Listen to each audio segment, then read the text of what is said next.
Gahapong adlaw pa nang nagsugod na mi buntag pa lang among giandam ang among mga water asset o ako amo ang mga rescue vehicle aron sa mamahimo kining ready sa tanang panahon kung gikinahanglan ang pagresponde sa mga affected nga dapit.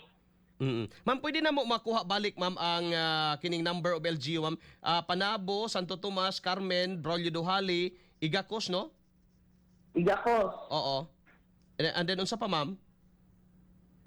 Panabo City, Igakos, Carmen, Santo Tomas, San Isidro, Yocorilla, Braulio Iduhali o Kapalong. Okay, salamat, ma'am. Ma'am Glenda, ang imuhan na lang pahimangno karon sa mga tigpaminawan na to diri sa Davao del Norte, no, labi na sa mga nasa mga hilit nga lugar katong mga flood prone areas o mga landslide prone areas alang sa kaandam o kanunay nga pagpaminaw aron nga makabakwit dayon kun ing kaso no mulala ang sitwasyon niini nga nasampit nga bagyo.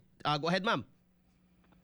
Atong gipahimangnuan ang tanang katawhan, tanang lumulupyo nga anaa sa mga dapit nga sagad ginabaha o dinay posible nga mahitabo ang landslide.